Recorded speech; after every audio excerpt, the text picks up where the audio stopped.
just a couple quick things to look at when assessing your grip. If you don't have a trained eye and haven't looked at this before, using slow motion video will definitely be helpful opposed to trying to look at it all in real time. Notice also the videos from the support side, so it gives you a better idea of what's going on and how your support hand's locking onto the gun or maybe not locking into the gun. I want you to pay attention to kind of where the front sight would be on this pistol. That'll tell you the tail of what I want you to look at. If you watch the muzzle, you're going to see after the second shot, it's going to oscillate or kind of bounce up and down. It does it after the first also, but the second shot's always more telling. See where it kind of takes a little bit to quiet down. Here's that second shot again.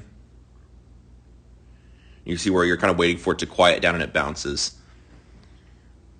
Oddly enough, I see quite a bit of talk about this online, and the people normally trying to fix it, it's referencing a recoil spring, like having a heavier or a softer recoil spring or something like that.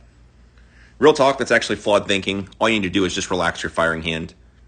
The muzzle bouncing up and down at the end, that, especially the second shot, is just indicative of too much firing hand tension. So relaxing your firing hand will make that go away. You don't have to buy a new gun or recoil spring or whatever. Second thing to talk about, another really telling one, is if the gun's staying locked onto your support hand or if your support hand is not doing as much work as it should. Easiest place to focus is just looking at the trigger guard and seeing if the trigger guard stays attached to your support hand. So watching the gun recoil,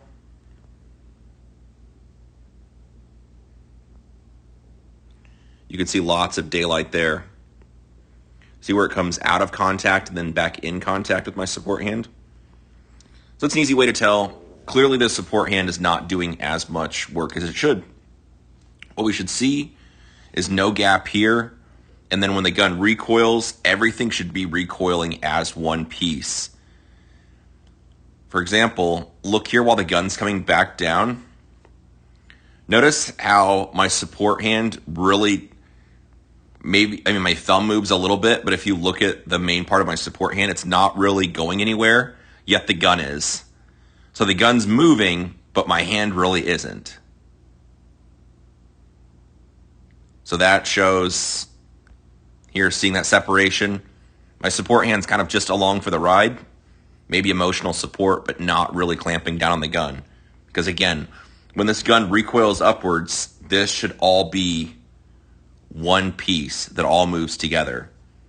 So when the gun's recoiling and you see separation here, and I see my firing hand or my support hand not really moving, that tells me I don't have enough support hand pressure. So the summary, to fix both these two issues, to get rid of the oscillating muzzle or the wavy looking muzzle when it's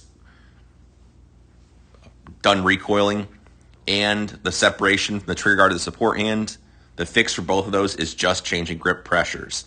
All that needs to happen is with your firing hand, you just hold the gun, but not death gripping at all. And with your support hand, you should clamp down the gun hard.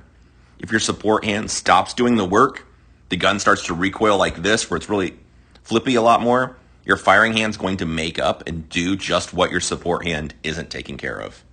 So it's going to make sure the gun doesn't fall on the ground, but the firing hand's going to be doing the work the support hand's not helping out with. So again, the fix is just hold the gun with your firing hand and crush the gun with your support hand.